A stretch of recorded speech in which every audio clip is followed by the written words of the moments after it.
बाबा रामदेव जी का चौथा चमत्कार। कहते हैं कि मेवाड़ के एक गांव में दल्लाजी नाम का एक महाजन रहा करता था।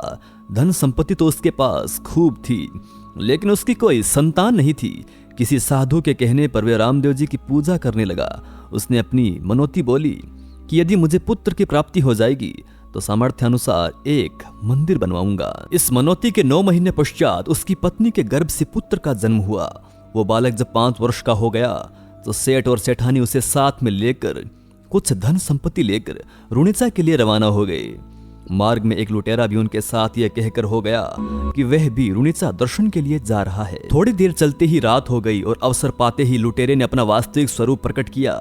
उसने कटार दिखाकर सेठ से ऊंट को बैठाने के लिए कहा। उसने सेठ की समस्त धन संपत्ति हड़प ली और जाते जाते वह सेठ की गर्दन भी काट गया।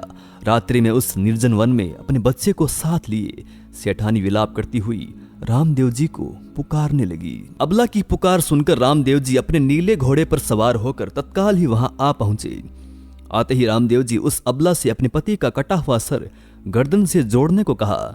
सेठानी ने जब ऐसा किया तो सर जुड़ गया और दल्ला जी जीवित हो गया। बाबा का यह चमत्कार देखने के बाद दोनों सेठ सेठानी बाबा के चरणों में गिर पड़े।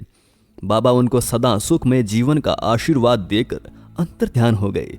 बस उसी स्थल पर दल्ला जी ने बाबा का एक भव्य मंदिर बनवाया। कहते हैं कि यह सब बाबा की ही माया थी। बाबा रामदेव जी का 5वां पर्चा। कहा जाता है कि एक अंधा साधु सिरोही से कुछ अन्य लोगों के साथ रुणिचा में बाबा के दर्शन के लिए निकला था। सभी पैदल चलकर रुणिचा आ रहे थे। रास्ते में थक जाने की वजह से अंधे साधु के साथ सभी लोग एक गांव में पहुंचकर रात्रि विश्राम करने के लिए रुक गए। लेकिन आधी रात को नींद से उठकर सभी लोग अंधे साधु को वहीं छोड़कर चले गए। जब अंधा साधु जागा तो उसे वहां पर कोई नहीं मिला और इधर उधर भटकने के पश्चात वो एक हेजड़ी के पास बैठकर रोने लगा। उसे अपने अंधेपन पर इतना दुख हुआ जितना उससे कभी नहीं हुआ था। रामदेव जी अपने भक्त के दुख से द्रवीभूत हो उठे और वे तुरंत ही उसके पास पहुंचे। उन्होंने उसके सिर पे हाथ रखकर उसके नेत्र खोल दिए और उसे दर्शन दिए। उस दिन के बाद वो साधु वहीं रहने लगा। उस खेजड़ी के पास रामदेव जी के चरण पगली स्थापित करके उनकी पूजा किया करता था। कहा जाता है कि वहीं पर ही उस साधु ने समाधि ले ली थी। बाबा रामदेव जी का समाधि स्थल।